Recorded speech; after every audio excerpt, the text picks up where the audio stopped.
Mr. Joseph O'Gee, my call. Good morning, everybody.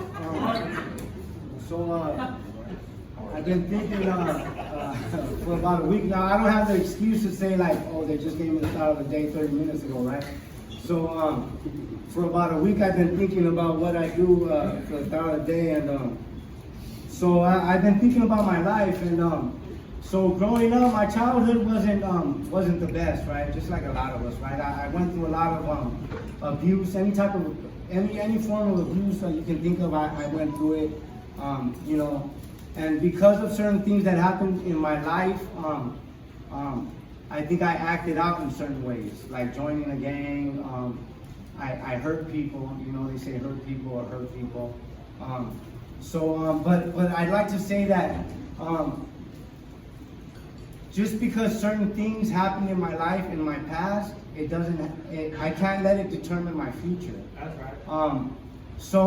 Last night, I watched a movie. It's called The Bucket List.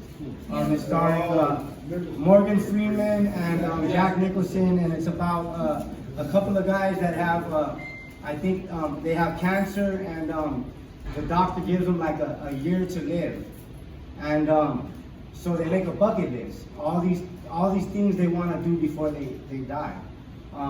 So I was thinking about that, and because of a turn of events that happened lately, I'm living with my children, right? And it's the most beautiful thing ever. But last night I found myself making this bucket list, right?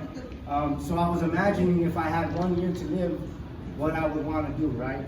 So I think I wrote down 6 things, and number 1 would be spend every waking moment next to my children and friends, trying to have fun.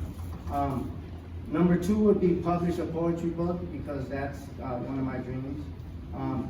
3 would be I'd like to know for sure that my kids have learned good, positive, loving, and compassionate lessons from me. 4 would be make my mother and my father proud. My father killed himself in my home when I was about 6 years old, so G's been like a dad to me. So that would be G. Number 5 would be call my mother more often. And then 6 would be, and I think the most important thing would be obtain some type of peace of mind. And I do believe that that's the most important thing. My point is, every one of these things that I wrote down point towards me having some type of peace of mind.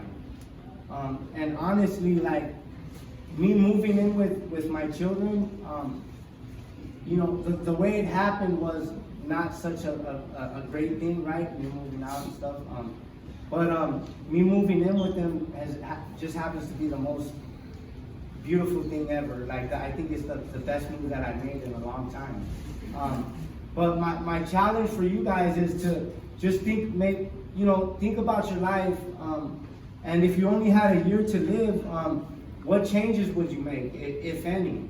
You know, what things would you do differently? I thought about it, and all these things that I wrote down are things that I'm already striving for, that I'm already making a part of my life today. We don't have to wait until somebody says, hey, you have a year to live, you know, to start maybe making some positive changes in our lives. So that's my thought of the day. Thank you.